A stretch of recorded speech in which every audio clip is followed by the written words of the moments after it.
افضل الخلائق بعد الانبیاء ومن بهديهم اقتدى وبآثارهم اقتفى من المفسرين والمحدثين والفقهاء إلى يوم الجزاء. أما بعد فأعوذ بالله من الشيطان الرجيم. بسم الله الرحمن الرحيم. واتقوا فتنة لا تصيبن الذين ظلموا منكم خاصة واعلموا أن الله شديد العقاب. فتنة الرجل في أهله وماله وأولاده وجاره تكفرها الصلاة والصدقة والأمر بالمعروف والنهي عن المنكر.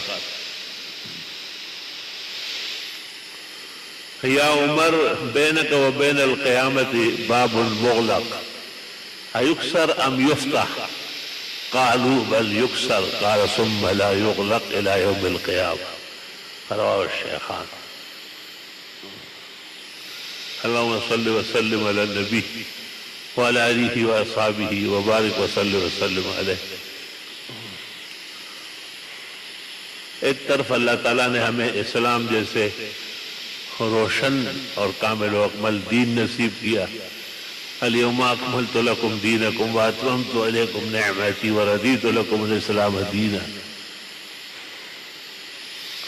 اور اسی دین کو دونوں جہانوں کے لیے اٹل نجات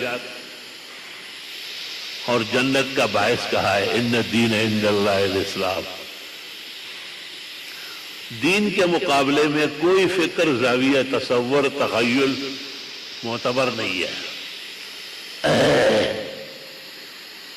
ومن يبتغ غير الاسلام دينا فلن يقبل منه وهو في الآخرة من الخاسرين.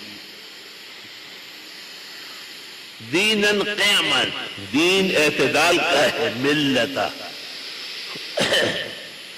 ایک صاف ستھرا پلیٹ فارم ہے. نہ زیادتی ہے، نہ کمی ہے، نہ حق تلفی ہے، نہ گرانی ہے. وما جعل علیکم فی الدین من حرج. جہاں جہاں دقت گرانی پیش آتی ہے شریعت اس کو ہٹاتی ہے. اب ہم زندگی بھر 50 سال کھڑے ہو کے نماز پڑھی. اب جب بڑھاپا اور بیماریاں دونوں نے مل کر معذور کرنا چاہا تو متبادل صورت بھی شریعت نے بتائی کہ ٹھیک ہے آپ کرسی پر بیٹھے اور کرسی پر ہی آپ رکوع سجود کرے،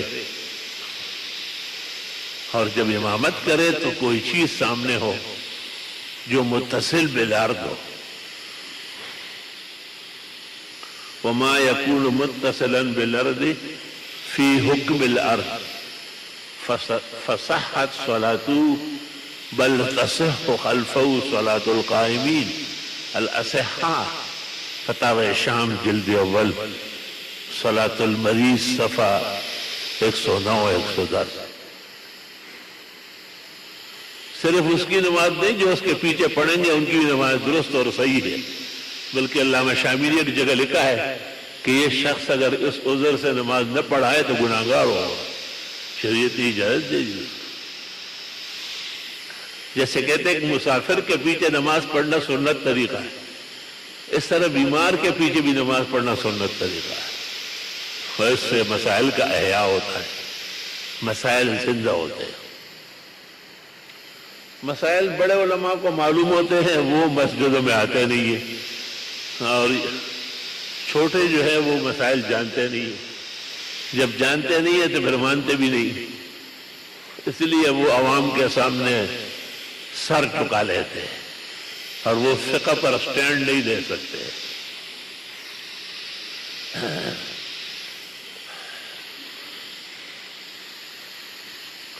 فقہ ایک ایسا علم ہے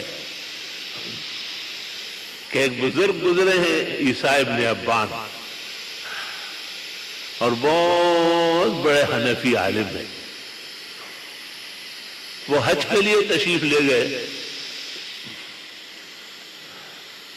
تو مکہ مکرمہ میں پوری نمازیں پڑھ رہے تھے.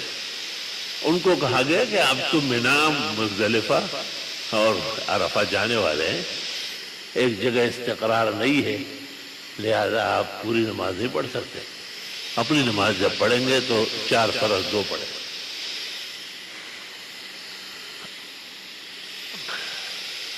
جب حج ہو گیا اور واپس مکہ آیا تو پہلے کی طرح آدھی پڑھتے تھے. تو انہوں نے پھر کسی عالم نے کہا کہ اب بھی غلط کر رہا. اب تو آپ کی توجہ پورا یہاں رہنے کی ہے اور آپ مقیم اقامہ 15 یومن ہو چکے، لہذا دونوں مسئلوں میں غلطی کر رہے ہو. عیسیٰ ابن ابان کہتے ہیں وقعتنی خطیئتان فی مسئلۃ واحدہ فراجات کتب محمد ابن الحسن الشیبانی. اس کے بعد امام محمد کی کتابیں غور و خوض سے دیکھنا شروع کر دیا. یہ کوئی آسان کام نہیں ہے. سوچے کپڑے پہننا ہو، اپنے اوپر استری پھرانا ہو، داڑھی اور وہ کنگھی کرنا، یہ تو بہت آسان ہے. لیکن کتاب کا مغز سمجھنا اور کتاب کو عوام کے مطابق بنانا اور کتاب کے مسئلے سے عوام کا بھلا کرنا، یہ انبیاء اور علماء امت کا منصب ہے. اس مقصد کے لیے قوم نے مدرسے قائم کیے، چھوٹے بڑے متوسط، اور وہاں بڑے علوم پڑھائے جاتے ہیں.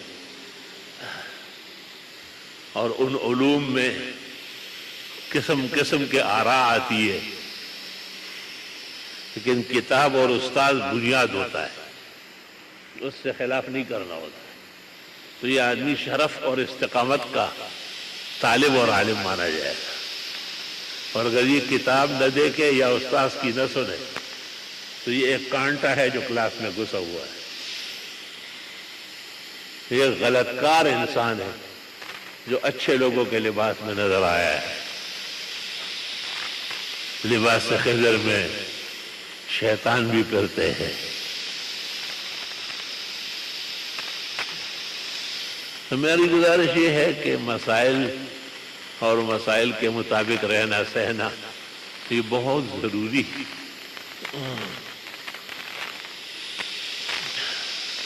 امت مسلمہ کو اللہ تعالیٰ نے جو شرف عطا کیا ہے، 1,70,00,000 اور 12,000 مسائل صرف امام ابو حنیفہ کے اصول سے نکلے، جو گن کے بتائے گئے کفایہ وغیرہ.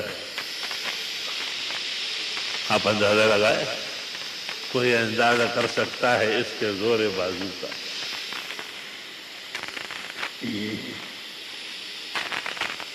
اور وہ جو امام شافعی رحمت اللہ علیہ اپنے شاگرد عزیز زمانے کے امام مجتہد امام احمد ابن حنبل کے ہاں مہمان ہوئے تھے. وہ آئے، ہمارا گھر خدا کی قدرت ہے، کبھی ہم ان کو کبھی اپنے گھر کو دیکھتے ہیں. امام احمد نے اپنی اہلیہ کو کہا جتنے کھانے ممکن ہو پکا لے آپ، کیونکہ میرے استاد بہت بڑے عالم ہیں اور کئی زندگی میں وہ ہمارے گھر مہمان ہیں. اسلام کی خوبیوں میں سے ہے کہ مہمان کا پورا اکرام کرے، ورنہ اس کی ایمان باللہ و آخرت میں کمی آ جائے گی.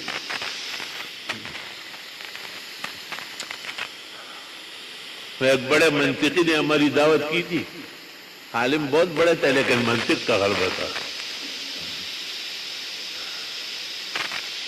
اس کا لڑکا یہاں کراچی میں سہتا تھا، وہ ذرا ادب بہت کرتا تھا. تو ایسے 17-18 ہاٹ پوٹ پڑے ہوئے اور ہمیں کہتے ہیں کہ مولوی صاحب چاول لے لیں. میں نے کہا یہ 17-18 ہاٹ پوٹ دکھانے کے لیے لائے، کسی میں بھونا ہے، کسی میں قورمہ ہے، کسی میں یہ. آپ کا دل نہیں چاہتا تو کھلانا نہیں چاہتا.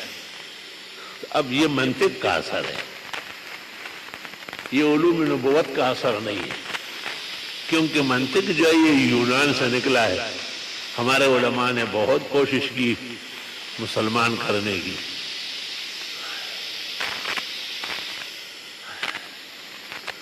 شاہ ولی اللہ محدث دہلوی کے جو والد ہیں شاہ عبد الرحیم صاحب،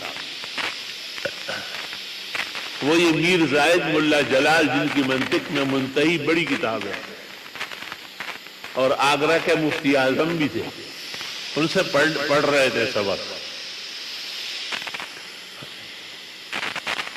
ایک دن مرزا ملا جلال نے کہا، منطقین ہے، کہ مولوی عبد الرحیم بازار سے افطار کے لیے کباب لے آؤ۔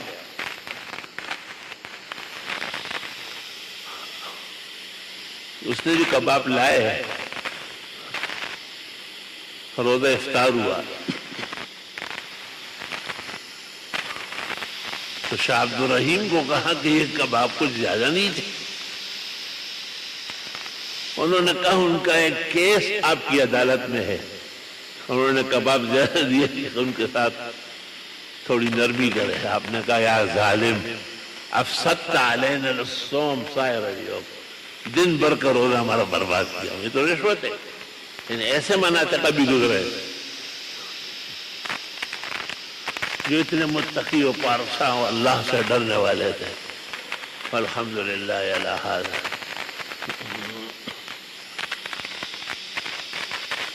دنیا کے اندر مختلف چیزوں کا مختلف اثر ہوتا ہے۔ جیسے کوئی دکاندار ہوگا تو بڑا ناپ تول رکھے گا، کوئی کسان ہوگا تو وہ ذرے ذرے کا خیال رکھے گا، کوئی زرگر ہوگا تو الامان والحفیظ، پہلے قسم زرگر ہے۔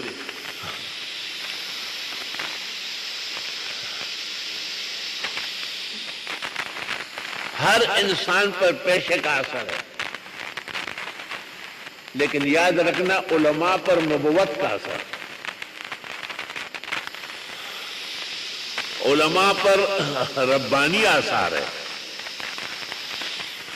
نماز وہ لوگوں کی پڑھاتے ہیں، درس وہ لوگوں کو دیتے ہیں، مساجد اور مدارس کی فکر وہ لوگوں کے لیے کرتے ہیں، کوئی شخصی مہارت تو نہیں ہوتی۔ تو دنیا کے اندر جتنے محکمے ہیں، فوج کا ہے، ایسائی کا ہے، بیرو کا ہے، ڈاکٹروں کا ہے، انجینئروں کا ہے، یہ بہت اچھا پڑھے، لیکن ان کو ڈگری جب تک امریکہ سے نہیں ملی ہو ان کی تنخواہ نہیں بڑھتی۔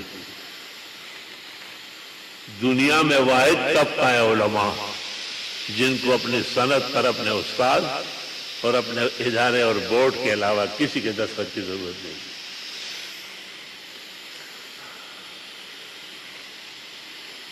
کیونکہ یہ خود کفیل علماء ہے، اور ہم جانتے ہیں کہ انہوں نے اسلام کی خدمت اور قدر کس سے شائن شان طریقے سے کی ہے۔ بہت ہی زیادہ محنت اور لگن کے ساتھ یہ لگے رہے۔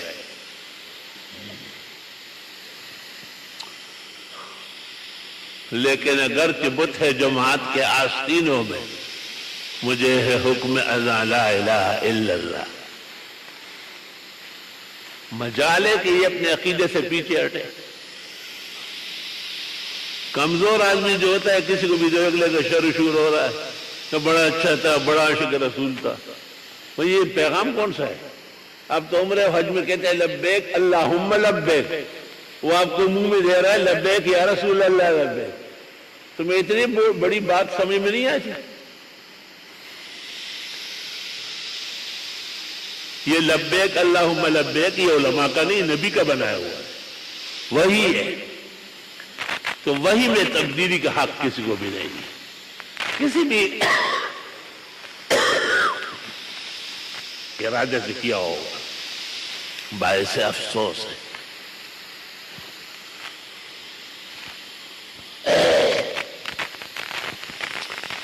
اس لیے ابو القاسم جنید بغدادی سے پوچھا گیا تھا نا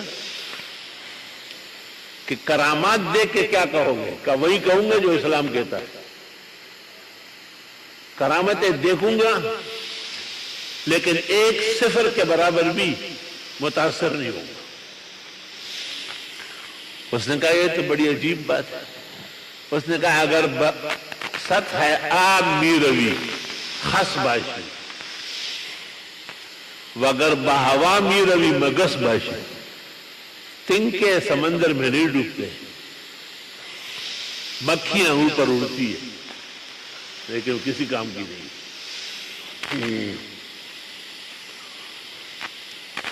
انہی ابو القاسم جنید بغدادی شیخ الطائفہ سے پوچھا گیا تھا، وہ ایک شخص جو آیا وہ کافی ساتھ رہا اور جانے لگا تو حضرت نے پوچھا کیسے آنا ہوا؟ کہ میں نے سنا آپ ولی اللہ ہے اور کرامتیں ہوتی ہے۔ میں نے تو کرامت نہیں دیکھی، 1 سال ہو گیا۔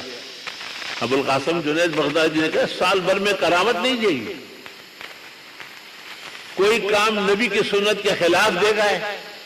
اس نے کہا کہ ہرگز نہیں۔ کہا امتی کی سب سے بڑی کرامت یہ ہے کہ وہ استقامت علی سنت کا متصف ہے، سنتوں کا خیال رکھنا ہو۔ کمزور لوگ کمزور نظریے کے جلدی ڈر جاتے ہیں اور جن سے امید وفا تھی وہ بے وفا نکلے۔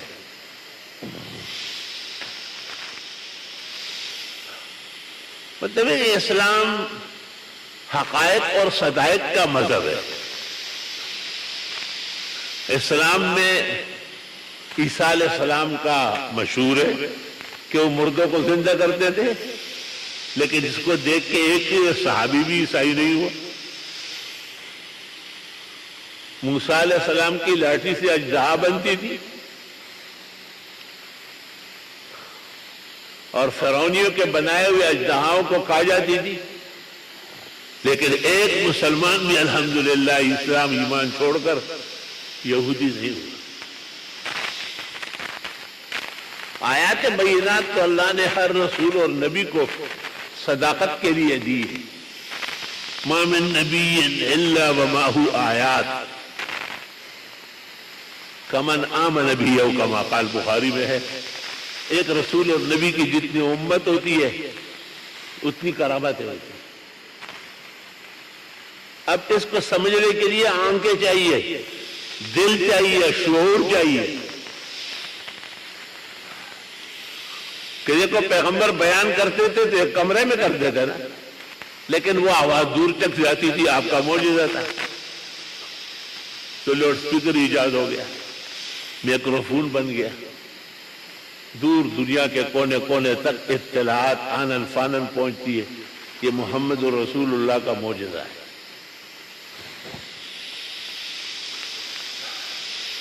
عیسیٰ علیہ السلام دم کرنے سے بچاتے تھے، اب سرجری ہوتی ہے، ڈرپ چڑھتے ہیں، بڑے بڑے اسپتال، بڑے بڑے انسٹیٹیوٹ،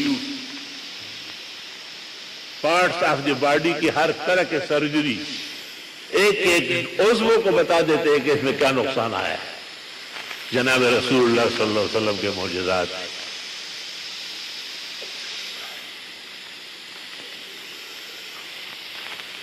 موسیٰ علیہ السلام کی لاٹھی سے اژدہا بنا اور فرعون کے جادوگروں کا جو گلا سڑا تھا وہ سارا ملیا میٹ کیا، اور محمد رسول اللہ صلی اللہ علیہ وسلم کا ہر امتی ہر بلا، ہر مصیبت، ہر شدت کے لیے تیار ہے، پیچھے ہٹنے والا نہیں۔ طالبان دیکھیں خالی داڑیاں پگڑیاں ہیں، اتنے بڑے سپر پاور کو چاروں شانے چت ہٹایا۔ ان کے پاس سوائے اللہ کے رحمت اور امداد کے اور کیا ہے؟ دنیا کا کوئی ملک نہیں جو پورا ان کے ساتھ ہو۔ خود پاکستان جو بہت ہی زیادہ پیارا تھا، وقت آیا تو انہوں نے بھی ساتھ چھوڑ دیا۔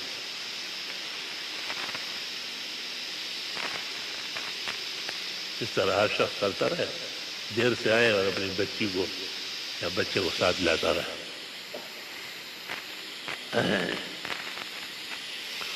اس لیے کہتے ہیں لِكُلِّ نَبِيٍّ فِي الْأَنَامِ فَضِيلَةٌ،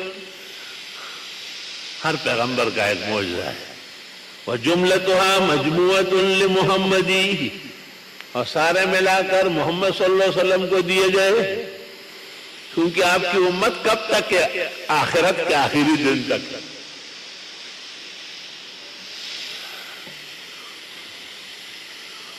احادیث مبارکہ میں عبداللہ ابن سلام نے جو آپ سے پوچھا کہ قیامت کہاں قائم ہوگی، آپ نے کہا سرزمین شام میں۔ اس نے دوسرا سوال کیا کہ لوگ کیسے پہنچیں گے؟ النار تحشر الناس، بخاری، آگ پہنچائے گی، یبیت معہم ویقیل معہم، ساتھ ساتھ رہے گی۔ تو پتہ چلے کہ آتشی لفٹ بننے والی ہے، جس کے بعد ہوائی جہاز، ہیلی کاپٹر، یہ تمام کے تمام بیکار ہو جائیں گے، اور یہاں سے آپ بٹن دبائیں گے، مثلا جیم آپ نے ڈالا تو جدہ، اس کے ساتھ میم اور کاف ڈالا تو مکہ، میم اور دال ڈالا تو مدینہ۔ اشارات احادیث مبارکہ میں آئے، اور امت پر اس کا کھوج لگاتی ہے، مختلف زاویوں سے اس کو اپناتی ہے۔ وہ ہم عید پڑھنے گئے، سامنے میدان میں گرمی کے دن تھے، بہت ہی حشر نشر گرمی پڑ گئی، تو ہمارے وہ ساتھی منصور بھائی کے چھوٹے بھائی سہیل، وہ مجھے لے کے گئے تھے، منصور نہیں تھے۔ تب وہاں سے جب ہم آئے، عید پڑھا کر، خطبہ دے کر، دعائیں کر کے،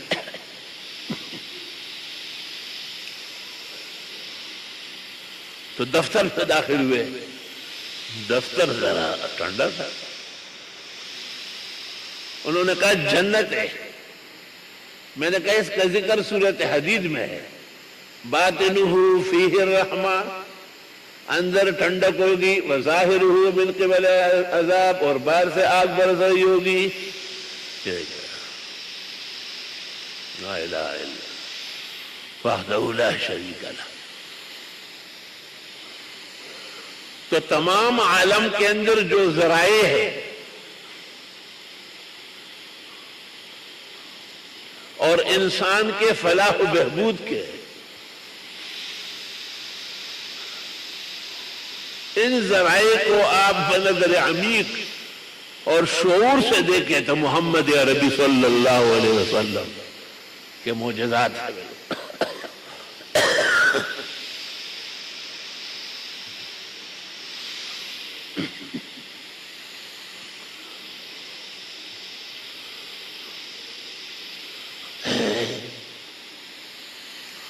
آپ نے حدیث میں کہا ہے کہ مکہ و مدینہ کے درمیان سرسبز زمین ہوگی اور بے انتہا پانی ہوگا، لیکن تم میں یقین کی کمی ہوگی۔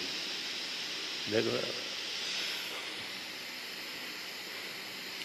میں تمہارے بارے میں نہیں ڈرتا ہوں کہ تم دنیا سے مر جاؤ گے بھوک سے یا شرک کر کے مر جاؤ گے، بلکہ ڈرتا ہوں کہ دنیا اتنی مل جائے گی کہ سنبھال نہیں سکو گے،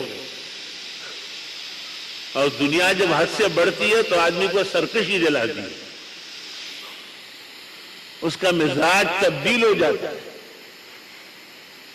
اگر اس کا مزاج بددستور بہتر ہو تو یہ تو حکومت سلیمانی اور دولت سکندر ذوالقرنین ہے۔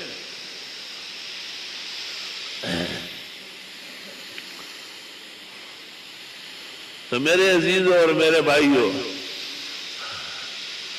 جس طرح محمد عربی صلی اللہ علیہ وسلم کے معجزات انگنت ہیں، صوفیہ تو کہتے ہیں ہر گیائے کے بر زمین رویت وحدہ لا شریک می گویت، ہر پتا اور ہر ہرا گھاس جو زمین سے اٹھتی ہے اللہ کی عظمت، وحدت اور پیغمبر کی صدق کا اعلان کرتی ہے۔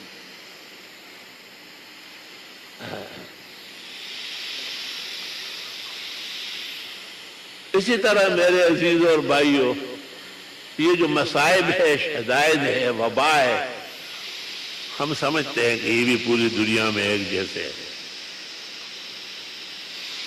شاید فخر المرسلین حضرت محمد مصطفیٰ احمد مجتبیٰ شافع الشفعاء یوم الجزا صلی اللہ علیہ وسلم کے احترام میں، تقدس میں کمی کی گئی ہے۔ مختلف ممالک مختلف شیطانی کاموں میں لگے۔ فرانس کو دیکھو، بیل مجھے مار۔ اس سے پہلے ڈنمارک کو دیکھو، جرمنی کو دیکھو۔ تو جیسے پیغمبر کے مقابلے میں کبھی یہود بنو قریظہ، کبھی بنو نذیر، کبھی بنو قینقاع، کبھی اوس اور خزرج کھڑے ہوتے تھے، اس طرح یہ بھی ان کی اولاد ہے۔ ان پر اپنے آباء و اجداد کے ناکارہ آثار ہیں۔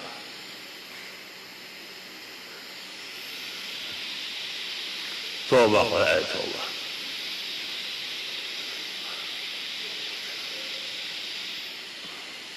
تو یہ جو وبا ہے اور کورونا کے نام سے پورے دنیا کو جھنجھوڑ کے رکھ دیا ہے،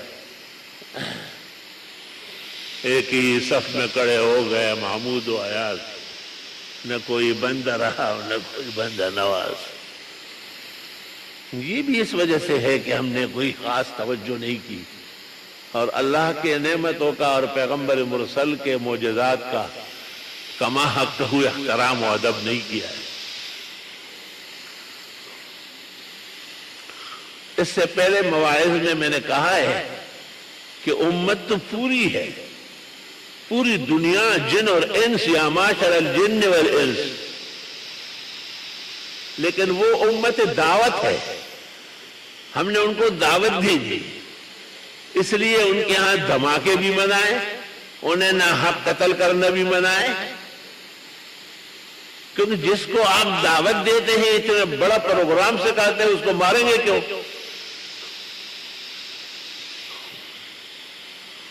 تو غیر مسلم ممالک جو کئی قسم کی خودسریاں، خود چڑیاں کر رہے ہیں، اسلام کی تبلیغ اور دعوت اللہ کے حکمت کے تحت وہ دنیا میں زندہ رہ سکتے ہیں۔ شاید کہ اللہ ان میں بہتر لوگ پیدا فرمائے۔ یہی جواب آپ نے طائف والوں کے بارے میں دیا۔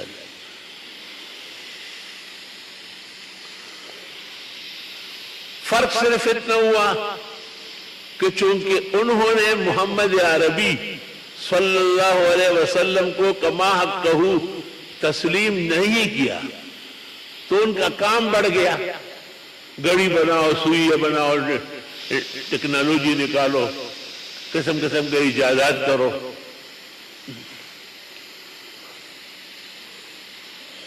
اور جنہوں نے کلمہ پڑھا اور صدق اور سچائی کے ساتھ محمد الرسول اللہ صلی اللہ علیہ وسلم کے حلقہ میمون میں اور آپ کے لواء الحمد کے نیچے اور آپ کے مصطفی چھاؤ کے نیچے آ گئے، ان کا کام مختصر ہو گیا۔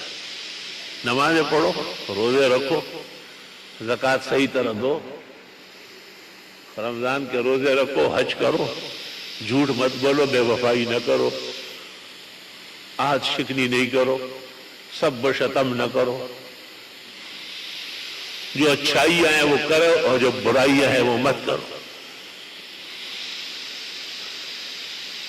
ان تمام اعمال کو مختصر کر کے مومن مسلم کو دیا گیا۔ مومن مسلم یہ نہ سمجھے کہ ہم نے تو کچھ بھی نہیں کیا، ہم نے بہت کچھ کیا، ہم آخرت کے لیے تیار بیٹھے،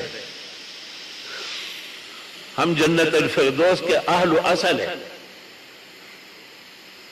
اور ان کے لیے دعا گو ہے کہ اللہ تعالیٰ انہیں بھی دنیا کے ان کبیڑوں میں اور بکیڑوں میں صحیح صورتحال کا شعور دینا نصیب فرمائے۔ تو میرے عزیزوں اور بھائیوں، تکالیف تو بہت زیادہ ہے، بڑے بڑے حضرات اسپتالوں میں ہیں اور جو نہیں ہیں ان کا بھی کچھ پتہ نہیں چلتا، کسراب وقوف نیس کے انجام کاری چیز۔ لیکن اللہ سے خیر مانگی جائے اور اللہ سبحانہ و تعالیٰ سے ہم وقت دعائیں کی جائے۔ وَلِلدَّعْوَاتِ تَأْثِيرٌ بَلِيغٌ وقد ينفيه اصحاب الضلال، دعاؤں کا اثر یقینی ہے، نہ ماننے والے پرلے درجے کے گمراہ ہیں، تقدیر بدلتی ہے دعاؤں کے اثر سے۔ اولیاء را ہست قوت از الہ، تیر جستہ باز گردن الذرا، اللہ کے پاک لوگوں کو اللہ نے پاکی کی برکت سے بہت طاقت توانائی عطا فرمائی ہے، تو اس کو ضائع نہ کیا جائے اور اس کو اپنے پاس رکھا جائے۔ اور دنیا کی تکلیفیں ہیں، بیماریاں ہیں، تو گزر جائے گی، آخرت کے اندر انشاءاللہ ایمان کی سلامتی اور ایمان کا جو اصل قوت ہے، مومن کی نجات اور اس کا دخول جنت، اللہ تعالیٰ اس کو آسان سے نصیب کر دے گا۔ وآخر دعوانا الحمدللہ۔